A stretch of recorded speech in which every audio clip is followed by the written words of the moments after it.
going to focus on the power of storytelling, but not just any storytelling. This kind of storytelling is going to show you how you can demonstrate that you are a good fit for a company so you can get the job or promotion that you desire. Don't go away, we'll be right back.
Welcome back to Get Hired. In today's show, we're going to be talking about how the correct form of storytelling can help you get hired or get the promotion that you desire.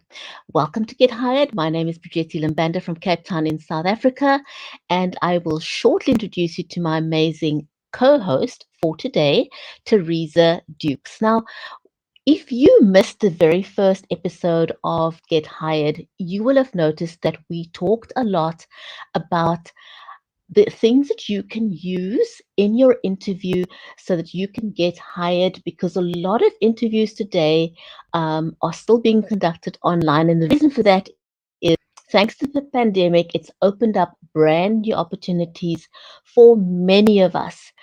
Previously, you would work in your own location where you were whether you're in South Africa, in the UK, or the USA, or Australia, you'd get a job where you live. But now, thanks to the pandemic and thanks to the way in which online opportunities have opened up, you can work globally. But that also means interviews are taking place online. So, how do you show up your best? And how can you put your best foot forward? We covered that in the very first episode. Of Get Hired, but here's just a few quick reminders. One of the things is that if you're used to going live online, you would normally hold your phone in portrait mode. So one of the tips that we gave you in those very first episode was to turn your phone into landscape mode so that you can be seen properly. It'll get rid of those black lines. If you wondered what the black lines on the side were, turn your phone into landscape mode. Now, ideally, you do want to use a tripod of some kind, because you do not want to conduct an interview with your phone in your hand, because invariably it will shake, it will make your interviewer feel seasick, and you will not impress your interviewer. And you can use any kind of tripod. I mean, you can take your pick. There are hundreds of different forms of tripods. Literally, just find one that works. If you don't have one, here's a very quick hack. You can actually just literally take your phone, tape it to the window with sticky tape or press stick, tic tac, whatever you want to use. Tape your phone to the window. The great part about that is that you can have your phone at the 90-degree angle, which is the perfect angle for video recording. And you are also going to have front-facing light, which is what you want. That was another point that we highlighted in the first episode of Get Hired. You don't want lighting from behind because it'll make you look dark and your interviewer is not going to see you. So you want front-facing light. Also, if you want to just level up a little bit from that, you could invest in a lavalier microphone so you can be heard clearly. And again, there are tons and tons of microphones, and these things are not expensive. They're really, really cheap. And you don't want to get background noise. So if you don't get a separate microphone, just get some earphones. Use some earphones. That'll also get rid of background noise and you'll be heard clearly. So these are some simple ways, very, very easy, simple, cheap ways in which you can level up so that you get hired or get the promotion and show up your best when you are going for your interview. So, without any further ado, we want to get on to today's topic, which is how storytelling, and not just any stories. Teresa's going to dive right into the right kind of storytelling that you can employ to get the job or the promotion you desire. So, Teresa is a certified world class speaking coach. She's a best selling author. She's also the co founder of Interview Survival Guide. She's trained more than 30,000 people worldwide in effective communication skills. So she can help you be heard, understood, and remembered. So without any further ado, Teresa, welcome to the show. How are you today? Thank you, Bridgetti. I'm absolutely fantastic. It has been a wonderful day here in the UK. There is no rain today. So Wonderful, wonderful, wonderful, wonderful. Oh my goodness, I am so excited. I just love storytelling. Um, And I think, we've all got different kinds of storytelling, but I'm really keen on diving into the kind of storytelling that you would employ. But maybe if you can just start off with explaining why storytelling is so important in your interview process. What is the connection? Okay, I mean, and that's a really good place to start, because we are all about interviews, and every aspect of our life, we are actually in a lifelong interview. So these stories can be used whether you're in an interview situation or you find yourself in front of your boss negotiating for a pay rise, or maybe you just want to impress somebody and deliver a speech that actually gives you an opportunity to use a story that will help you make a point. And that's the important bit here. We absolutely want you to be able to make your point through stories. These stories that you pick, they help give that interviewer a chance to have a conversation with you. And I don't know about you, but if you've ever been in an interview and they ask you a question and you give them one sentence replies, they kind of look at each other and they go, and? So we don't want you to be caught out. And when you use stories, they will help bring alive that little element or that little highlight of a skill that you want to show them that you have really, really a major strength in through that story. So our CV can only do so much. It can give us little bullet points, but the stories help those little bullet points just come alive. And that's why it's really important for you to start picking those appropriate stories when you're preparing for an interview or any sort of gathering, meeting that you're gonna be in front of somebody of influence. Yeah. Teresa, can you give me an example of what would be an inappropriate story to tell in your interview? Well, I mean, everybody thinks they have all their stories up here. And the most inappropriate thing you can do is to have never practiced any of those stories. So when you go for one that you think, oh yeah, that's the one, but you've never said it out loud, it will come out all wrong. And more than likely, if you haven't identified the key point you're wanting to get across or the key skill you're trying to showcase, you're going to be all over the place. You're going to waffle. You're going to give inappropriate information or irrelevant information, and that's worse. So So the stories, example of a really bad story is when they ask you a question about conflict and you talk about something you did with your dog on a walk, right? So it has to be relevant to the job you're going for, the story that you choose, and it has to have a purpose, which means that whatever skill that you're trying to put a spotlight on, you have to pick the story that will highlight that skill. And that's the purpose of the story. Does that make sense? It absolutely makes sense. So it's not just storytelling for the sake of stories. You know, you're going to bore the death out of your interviewer, and you're actually going to not get that job or the promotion that you hoping to get. So your story has to have a purpose, and it has to be very, very relevant. And I do want to pick up on what you said earlier.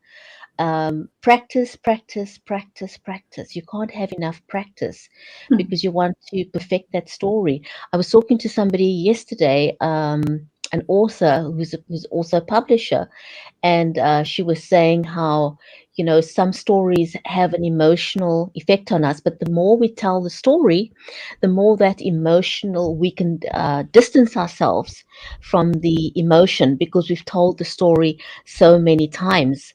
And I think that sort of emphasized the whole thing of the importance of practice and why coaching is important, because I think it's one of the points that I stress often in our show is that when you have a coach in, you know, that's part of your interview process, that helps you get through your interview, your coach doesn't have that emotional attachment to the story that you do, and it allows you to separate yourself, and they can tell you when you are relating your story in a manner that's not going to um, get you hired. You know, you're going to pick up the snags in the manner that the person tells the story, correct? And that's spot on. I concur with everything that you said because, I'm working with about 4 or 5 different clients right now going for interviews, and we spend like an hour on one story. We focus on a particular question that they may be going for, and they have to identify the most strategic story to use in order to answer this particular question. And they'll throw out different stories, and we'll go, well, is that high enough? Is that in depth enough? Have you unpacked it already? And many times they've not spoken about the particular story ever. And so then we spend that time uncovering the magic that is in the mess. And I love doing that. I love drawing out the key elements, Parts that are important. the parts that are important. Absolutely. Because if you give them all of the little minute details, they don't need all of that.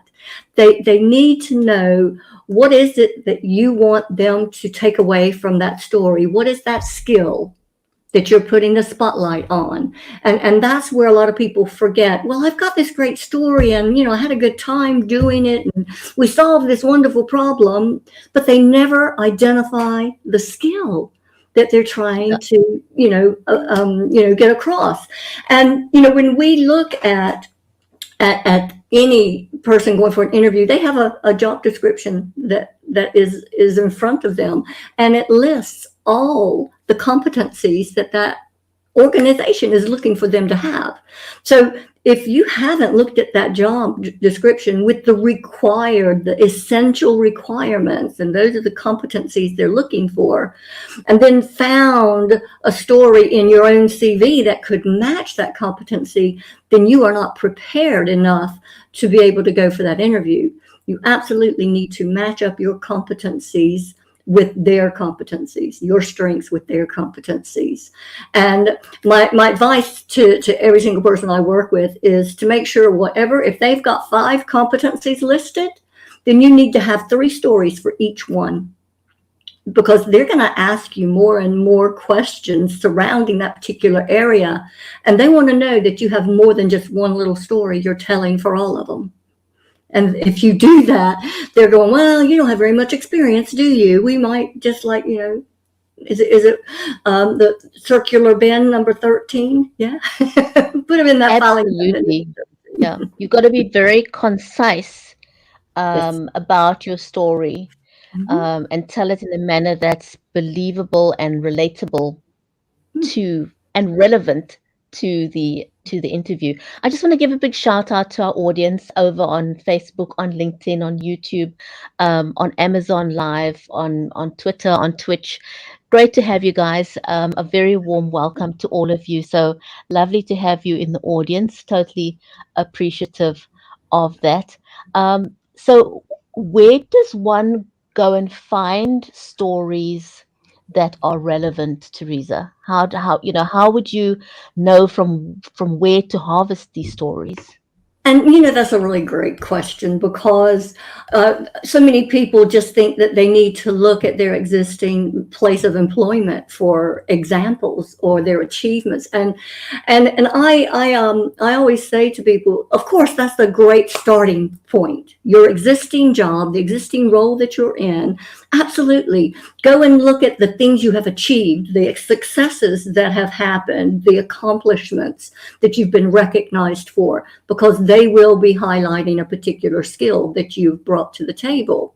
But I want you to think wider and much more broad as far as where these stories can be found, because we get involved in things outside of work, don't we? We get involved in volunteer organizations.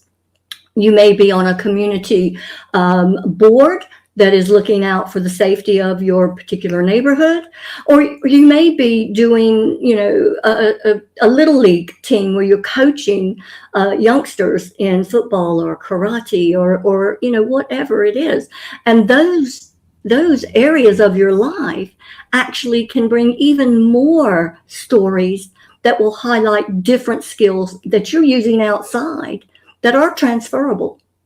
And people forget about that. So go look everywhere in your everyday life and don't just stick to what you're doing right now. That's relevant, but everything else surrounding your entire life is relevant as well. Yeah. That absolutely makes sense, and it reminds me of a previous episode um, where we were talking about, somebody having to take a break in their career, for example, to go and take care of a family member that was ill. Mhm. That's a story also worth telling because it speaks to the kind of character, personal character that you have that can also be a huge strength within the organization because people are attracted to people who have great people skills, people who have Exactly. empathy, people who have emotional intelligence.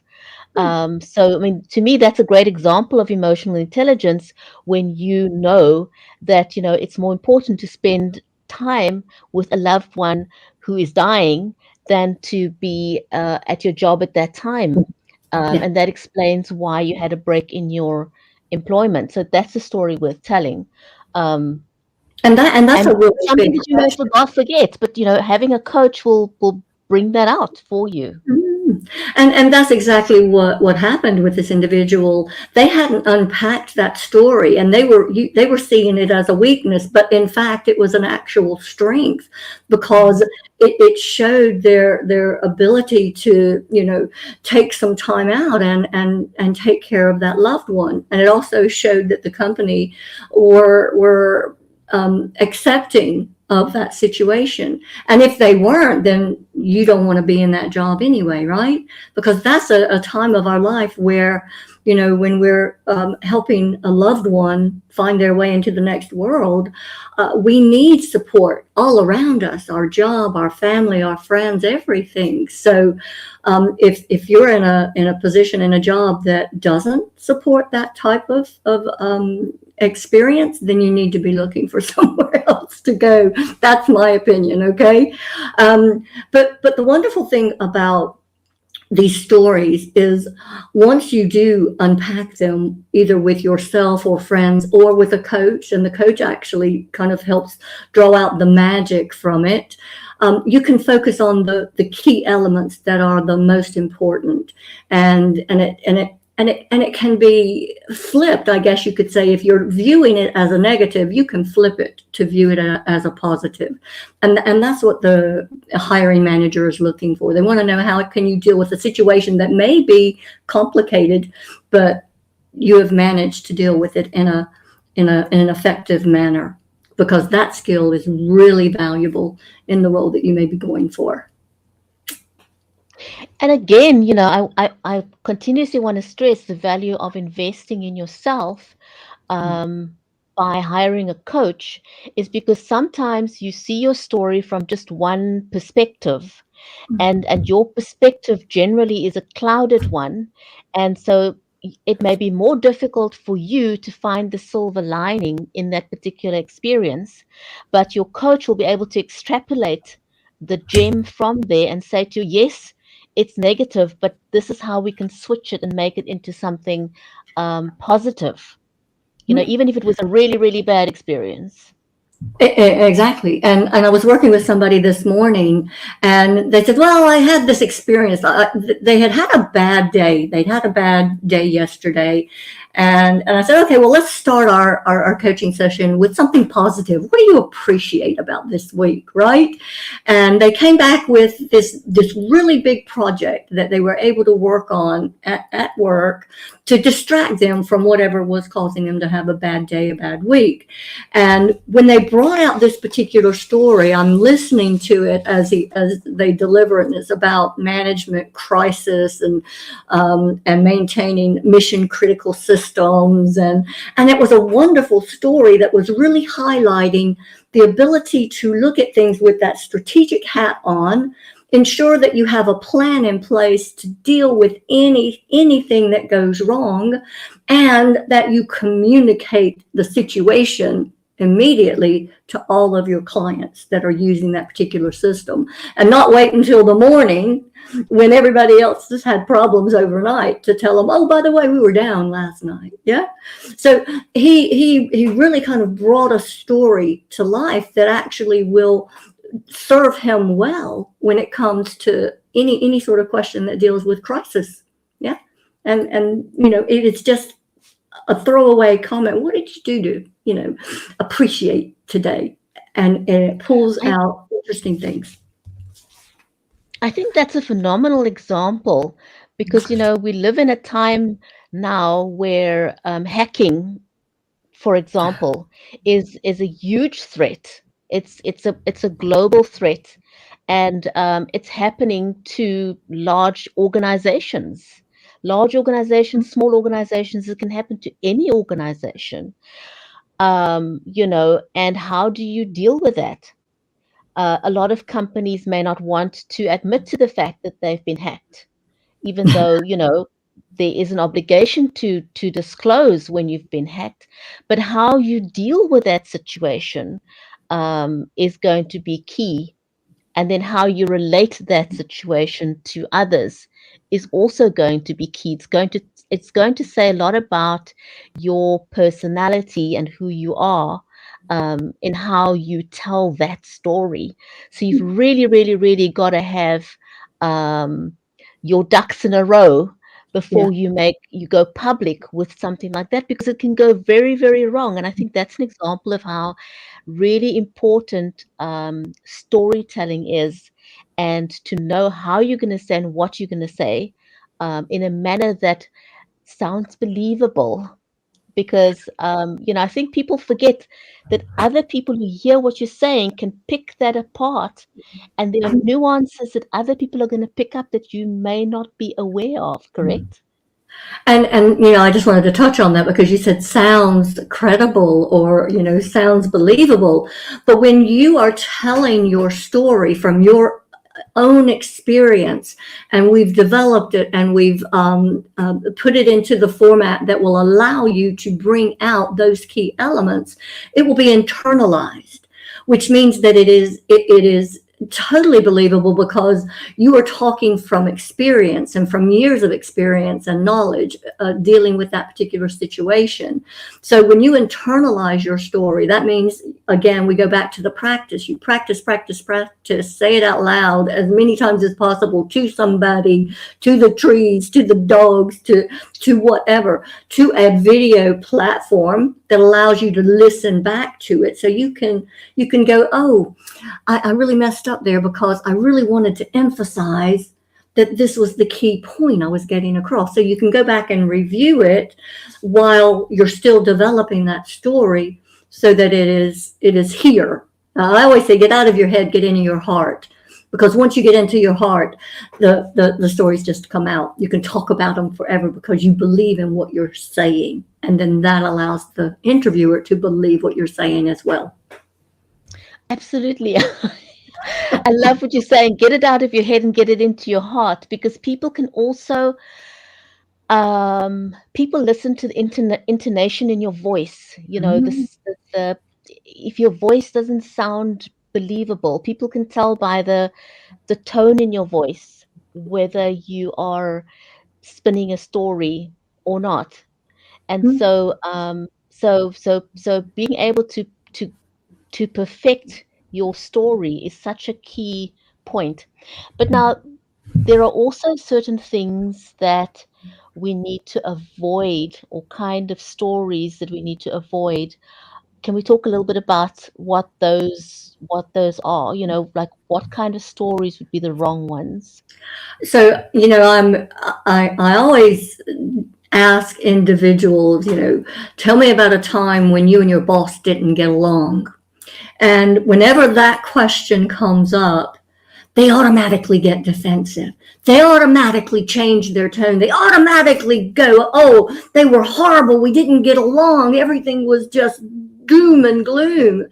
And I sit back and I let them vent for a little while. And then I go, now, if you were sat in front of an interviewer and you went off just like that, do you think you'd be asked back for a second interview?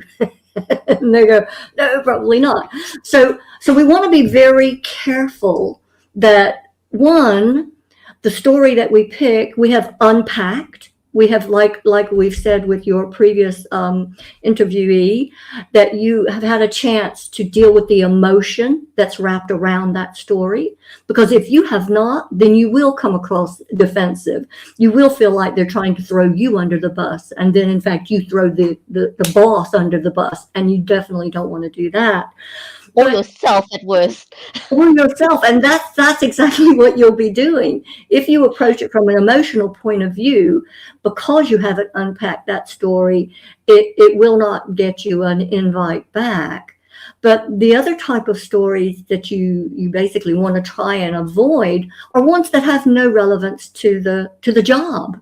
Because you could be this most wonderful, you put events together and you encourage people to come along, but the job that you're applying for is an IT job, which means you're going to be behind a desk and you're going to be software programming possibly. So that story has nothing to do with the job you're going for.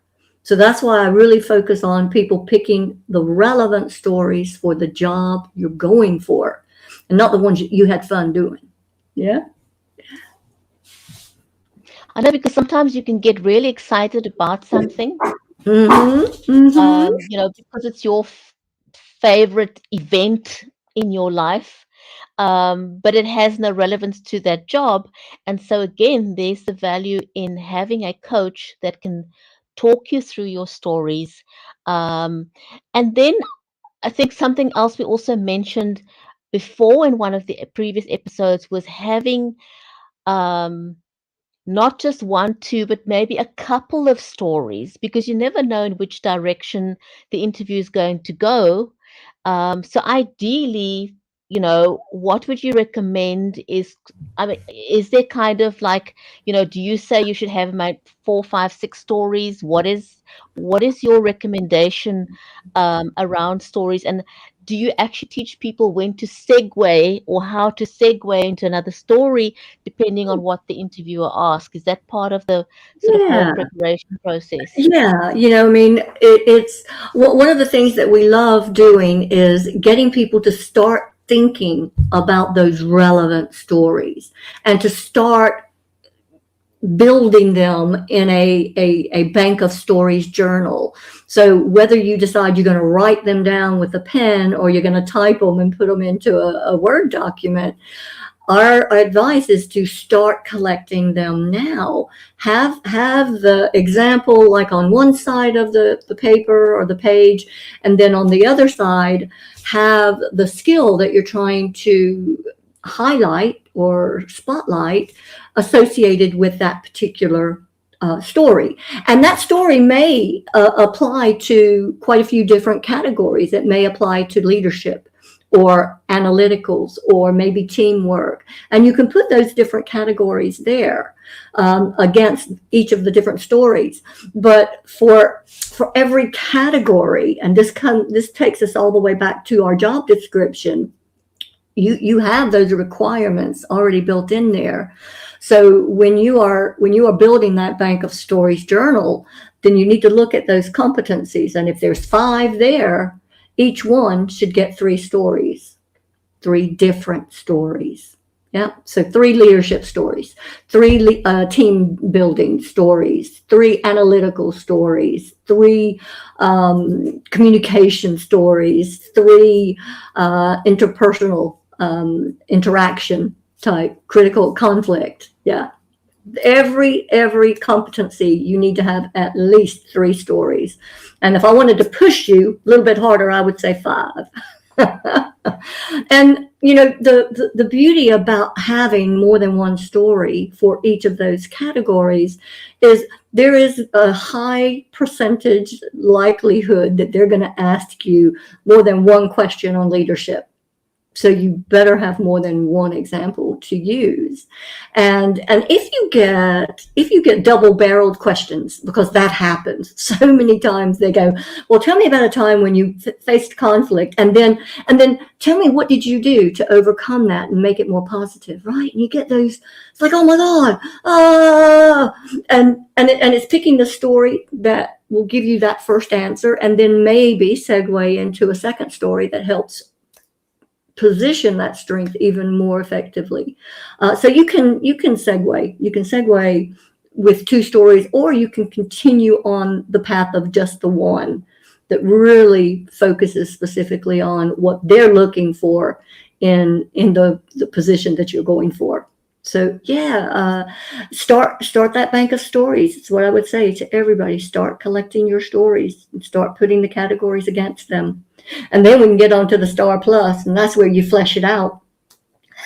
We talk about that a lot. And again, I mean, as I'm listening to you, all I'm thinking in my head is practice, practice, practice, practice.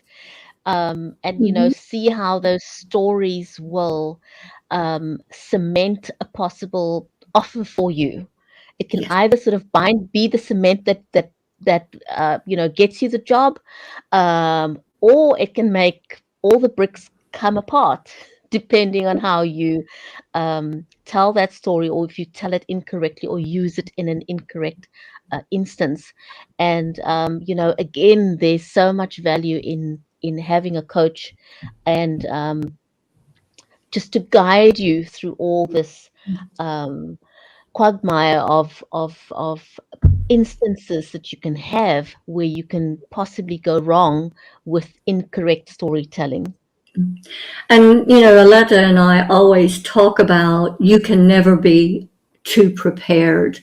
And with a lot of the courses that we do, the people that come out of them, they're going, hey, I thought I was prepared until I took your course. And it's because we uncover all of the elements that it takes to help you stand out as that ideal candidate.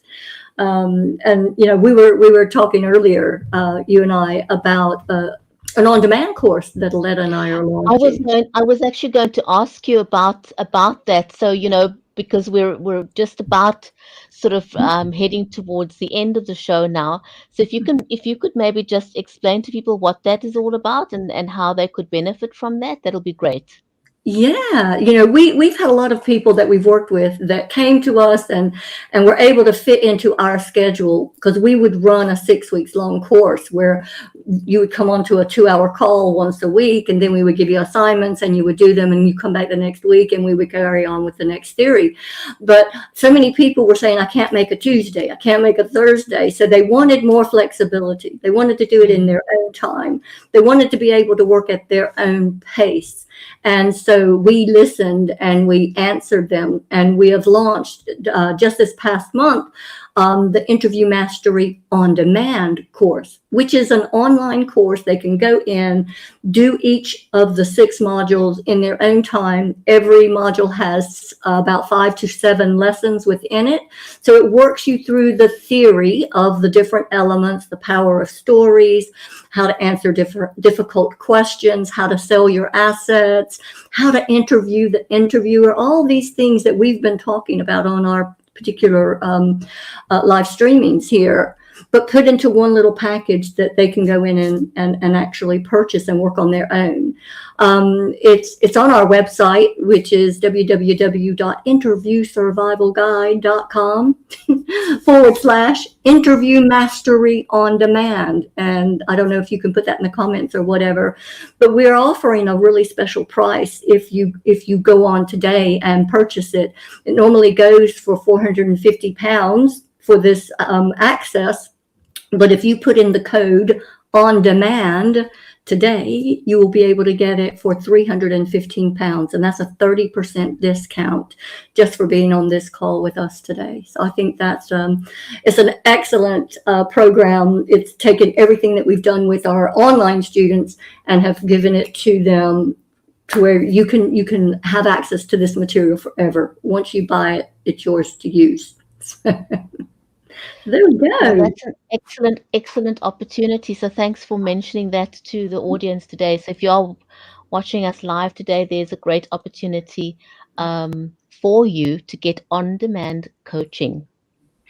Teresa, thank you so much, and just a huge big shout out and thank you to our audience again today for joining us live, and whether you catching the on-demand version um, of today's episode.